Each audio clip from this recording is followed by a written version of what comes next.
So arithmetic operator মানে কি? গাণিতিক অপারেটর, অর্থাৎ আমরা যে ছোটবেলায় যোগ বিয়োগ গুণ ভাগ করছি না, যোগ বিয়োগ গুণ ভাগটাই হচ্ছে কি অ্যারিথমেটিক অপারেটর। এটা পিএসপি এর ভাষায় বলে ওটাকে অ্যারিথমেটিক অপারেটর। এখন আপনার মনে করেন যে যেটা বললাম, যে ইউজ কেসটা বললাম যে আমাদের আমি ইউজ কেসটা এখানে লিখি, তাই না? এটা হচ্ছে আমাদের ইউজ কেস। তাহলে আমাদের প্রোডাক্টের কোয়ান্টিটি কত, এটাকে মনে করেন যে লিখি ভেরিয়েবলের নাম যে প্রোডাক্ট কোয়ান্টিটি, ঠিক আছে? তো প্রোডাক্ট কোয়ান্টিটি 2, আর হচ্ছে এটা কি প্রোডাক্ট প্রাইস, প্রোডাক্ট। এখন এই দুইটা আমরা হচ্ছে কি করব, যে যদি গুণ করে দেই, ঠিক আছে, তাহলে আমাদের কাঙ্ক্ষিত আউটপুট আমরা পেয়ে যাব, তাই না? এইটা গুণ করার নিয়ম কি?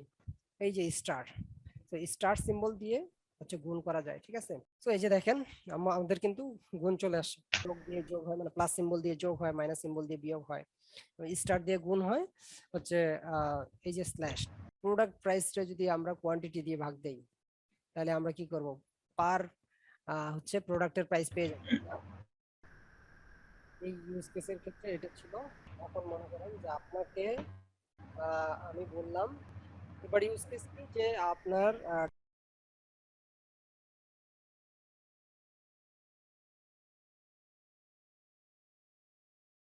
তাহলে এখন যদি আপনাকে বলা হয় যে পার প্রোডাক্টের প্রাইস কত, বের করতে পারবেন না? ভাগ করতে হবে। পারবো। ভাগ করতে হবে। সো এইটাই ভাগ করার জন্য কি ওই যে স্ল্যাশ ইউজ করতে হবে, যে ইকো মনে করেন যে আমি সাজেশনটা নিয়ে নেই, হ্যাঁ, এইখানে স্ল্যাশ দিয়ে দিলাম। এটা হচ্ছে কি, তাহলে আমার প্রোডাক্টের প্রাইস মনে করেন যদি হয় প্রোডাক্টের প্রাইস যদি হয় আমাদের 60, ঠিক আছে? ধরেন আমি লিখলাম যে product price equal to 60 and product quantity equal to 3, তাই না? সো তাহলে আমরা পেয়ে যাব আমাদের পার প্রোডাক্টের প্রাইস পেয়ে যাব। তার মানে কি যোগ বিয়োগ কোন ভাগ আমাদের কোন কোন সময়গুলোতে করতে হবে, এটা বুঝতে পারতেছেন তো নাকি? জি ভাই। জি ভাই। কিন্তু এক্সাম্পল দিয়ে বুঝাই দিচ্ছি। আমি চাইলেই পারতাম যে দুইটা সংখ্যা নিয়ে যোগ আর বিয়োগ করাই দেখাইতে, ঠিক আছে? যেমন নাম্বার 1 নাম্বার 2 যোগ বিয়োগ গুণ ভাগ শেষ, তো এরকম করতে পারতাম। আমি চাচ্ছি যে আপনারা হচ্ছে রিয়েল লাইফ থিঙ্ক করতে শিখেন, ঠিক আছে? যে ইউজার হচ্ছে দুইটা প্রোডাক্ট কিনছে, এভরি প্রোডাক্টের প্রাইস হচ্ছে 20 টাকা। তার মানে কি তার টোটাল প্রাইস কত আসবে? টোটাল প্রাইস আসবে হচ্ছে দুইটা গুণ করে দিলে টোটাল প্রাইস আসবে, তাই না? সেম ভাবে মনে করেন যে আপনার কাছে 100 টাকা আসছে আর আপনার কোয়ান্টিটি আসছে 5। এখন আপনি জানেন না যে আমার প্রোডাক্টের প্রাইস কত ছিল, সেখানে আপনি যদি বের করতে চান তাহলে আপনি ভাগ দিয়ে প্রোডাক্টের প্রাইস বের করে ফেলতে পারবেন। আপনার মনে করেন যে এখন আরেকটা ইউজ কেস চিন্তা করেন, যোগ বিয়োগের ক্ষেত্রেও দেখাই, ওইটা আবার বাদ থাকবে কেন, তাই না? সো যোগ বিয়োগের ক্ষেত্রে দেখাই, যদি মনে করেন আপনার স্টকে আপলোডেড স্টক, অর্থাৎ মাই আপলোডেড স্টক কোয়ান্টিটি কত ছিল? 50, এন্ড অলরেডি সোল্ড, সেল হয়েছে কতগুলা? 40টা। এটার ক্ষেত্রে আমার কি হবে, মনে করেন যে ভেরিয়েবলের নাম কি দিব বলেন তো? Uploaded product, sold product. Uploaded, uploaded না, এখানে আমরা এইভাবে দিতে পারি স্টক কোয়ান্টিটি। স্টক কোয়ান্টিটি মানেও কিন্তু বোঝা যাচ্ছে যে এটা আমার আপলোড করাই, আমার স্টক কোয়ান্টিটি হচ্ছে 60টা, 50টা, ঠিক আছে? আর এইটা কি হবে, যে সোল্ড, সোল্ড কোয়ান্টিটি। মনে করেন যে সোল্ড কোয়ান্টিটি, ঠিক আছে? সোল্ড কোয়ান্টিটি, অথবা আপনি বলতে পারেন যে সেল কোয়ান্টিটি। সো আমি দিলাম যে সোল কোয়ান্টিটি। তো সোল কোয়ান্টিটি কয়টা? 40টা সেল হয়ে গেছে আমার। তাহলে মনে করেন যে আমার আছে কয়টা, আমি যদি আরেকটা ভেরিয়েবল নেই যে এক্সিস্ট কোয়ান্টিটি স্টক, তার মানে কি এক্সিস্টিং মানে কি আমার আছে, তো আছে স্টক কয়টা আছে, এই মনে করেন যে আমার মেইন স্টক থেকে সোল্ড হওয়া স্টক গুলো কি হবে, বাদ যাবে, তাই না? তাহলে বাদ গেলে যেটা আসবে সেটাই তো আমার কি এখন এক্সিস্টিং বর্তমানে স্টক। আমরা এইভাবে কিন্তু বিয়োগ করতে পারি। ঠিক সেম কেসে যোগ করতে হবে, মনে করেন যে যোগ করতে হবে, সেটার ক্ষেত্রে আমরা কি করব, আমাদের এক্সিস্টিং স্টক আছে এখন কতগুলা? এক্সিস্টিং 10টা মনে করেন যে আছে 10টা, ঠিক আছে। And newly uploaded uploaded product stock, ঠিক আছে। কয়টা আছে? মনে করেন যে আরো 60টা দিলাম। তাহলে এখন আমার বিষয়টা কি হবে, আমার ইউজ কেসটা কি হবে, যে existing stock, so existing stock আমার কি মনে করেন যে 10 হ্যাঁ, আর হচ্ছে আমার কি নিউলি স্টক অ্যাডেড বা নিউলি আপ স্টক বা নিউলি স্টক, হোয়াটএভার, যেই যেটা হইলে আপনার ভেরিয়েবলের নামটা মিনিংফুল আসে ওইটাই দিবেন। হ্যাঁ, যে আমি এটা দিতেছি নিউলি স্টক, এটাই যে দিতে হবে তা না। নিউলি আপনি দেন যে নিউলি আপলোডেড স্টক।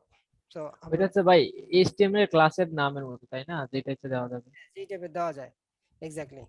সো আপনার জাস্ট কি করবেন, মিনিংফুল দিবেন আর কি, এই যেন অন্য কেউ এসে দেখে বুঝতে পারে। এখন আপনি ফোর্সে এটাকে যদি আপনি ধরেন এ দিছেন আর এটাকে বি দিছেন, এন্ড কেউ এসে কি আপনার কোড দেখে জীবনে বুঝতে পারবে না এই আসলে কি জন্য দেওয়া হয়েছিল? না ভাই, এটার ক্ষমতা নাই। সম্ভবই না। বা 10 জন একসাথে কাজ করার সময় ওই টিমে একজনের কোড দেখে আরেকজন যেন ইজিলি রিড করতে পারে। এটা কিন্তু আমাদের মেইন ফোকাস হতে হবে। আমরা হচ্ছে প্রোগ্রামিং শিখতেছি, তার মানে কি আমাদের অবশ্যই কোডিং স্ট্যান্ডার্ড মেনটেন করে চলতে হবে, ঠিক আছে। তাহলে আমরা যোগ বিয়োগ গুণ ভাগ এগুলো শিখে ফেললাম, আর এইগুলোকেই বলে কি অ্যারিথমেটিক অপারেটর, ঠিক আছে। এখন আসেন আরো দুইটা অপারেটর বাকি আছে। যেমন আপনাদের মানে অনেক সময় পাওয়ার করতে হয়, ঠিক আছে। তো এই আমরা কি হচ্ছে বীজগণিতে পড়ছিলাম না যে এ পাওয়ার কি, এ পাওয়ার এই যে এইভাবে দিয়ে ভাই এ স্কয়ার প্লাস এ স্কয়ার স্কয়ার প্লাস, হ্যাঁ এইভাবে আমরা হ্যাঁ, ইউজ করতাম, তাই না? জি ভাই। তো ওই পাওয়ারটা আসলে কিভাবে পিএইচপি তে লেখে, ওই পাওয়ারটা পিএইচপি তে লেখার ওয়ে হচ্ছে কি, যে আপনার ডাবল স্টার দিতে হবে, ঠিক আছে। এই যে ডাবল স্টার দিতে হবে, তো ডাবল স্টার দিলে কি হবে, ওটা পাওয়ার হয়ে যাবে। এখন মনে করেন যে একটা एग्जांपल দেই, হুম, মনে করেন যে এ একটা ভেরিয়েবল নিলাম, নিয়ে ধরেন এটা 2 ধরলাম, ঠিক আছে। এখন এইটারে আমি এ এ আপনি মনে করেন কি পাওয়ার দেই পাওয়ার 2, ঠিক আছে।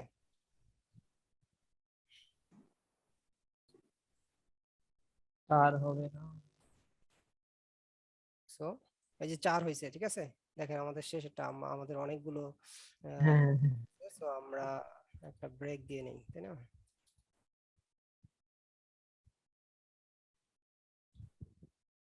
সো এই যে দেখেন 4। সো এইটা হচ্ছে আমাদের কি তাহলে পাওয়ারের লেখার নিয়মটা, ঠিক আছে। আচ্ছা, তাহলে আমরা পাওয়ার শিখলাম। আরেকটা জিনিস হচ্ছে কি যে মডিউলাস, ঠিক আছে। মডিউলাস অর্থাৎ আমরা ওই যে ছোটবেলায় এরকম করছি না যে 2 দিয়ে আমরা যদি এইভাবে আর কি 2 দিয়ে মনে করেন 11কে 11কে ভাগ দিছি, ঠিক আছে। সো ভাগ দিয়ে আমরা এইভাবে লিখছি যে 5 দুগুণে 10, তাই না? এবং নিচে আমরা কি লিখছি, অন এখানে 10 তারপরে বিয়োগ করে 1 আমরা নিচে লিখছি 1 থাকে কত, 1 থাকে, তাই না? এই যে 1 যেটা থাকে এটা কি অবশিষ্ট ভাগশেষ। ভাগ ভাগশেষ। শেষ। এই হ্যাঁ এই যে ভাগশেষটা এইটাই হচ্ছে কি মডিউলাস। এটা বের করার একটা শর্টকাট ওয়ে আছে পিএইচপি তে, ঠিক আছে। সো এইটা বের করার জন্য আপনাকে কিন্তু এই যে এরকম করে কষ্ট করে লিখতে হবে না বা কোনো কিছু করতে হবে না। সো এইটা বের করার ওয়ে কি, এটা বের করার ওয়ে হচ্ছে মডিউলাস। মনে করেন যে আপনার একটা হ্যাঁ, যে মনে করেন কি প্রাইস, ঠিক আছে। তাইলে প্রাইস দিয়া মনে করেন যে দিলেন হচ্ছে এখানে দিলেন 12, 11 দেই, অবশিষ্ট যেন থাকে।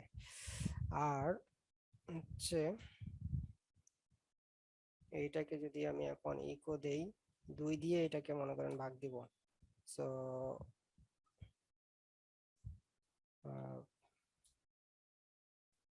ডিভাইডেড বাই, তাই না, ডিভাইডেড বাই কত দিব 2। সো ডিভাইডেড বাই দিয়ে আমরা এটাকে ইয়া করব, তাহলে কি এই যে প্রাইসটাকে যদি আমরা মডিউলাস করি ডিভাইডেড বাই দিয়ে, তাহলে আমাদের হচ্ছে কি আসবে, ভাগশেষ। ভাগশেষটা আসবে, তাই না? তো এই যে দেখেন ভাগশেষটা আসছে। তো একটা কথাটা একসাথে চলে আসছে। তো এই যে আমাদের ভাগশেষ 1 আসে। তাহলে আমরা হচ্ছে যে এরিথমেটিক অপারেটর, অর্থাৎ যে আমাদের যোগ বিয়োগ গুণ ভাগ, হ্যাঁ, তারপরে ভাগশেষ, তারপর পাওয়ার, এই জিনিসগুলো করার জন্য আমরা কি করব, গাণিতিক অপারেটর বা এরিথমেটিক অপারেটর ইউজ করব। ঠিক আছে, এগুলো কিন্তু আমাদের অনেক বেশি ইউজ হয়, অনেক বেশি।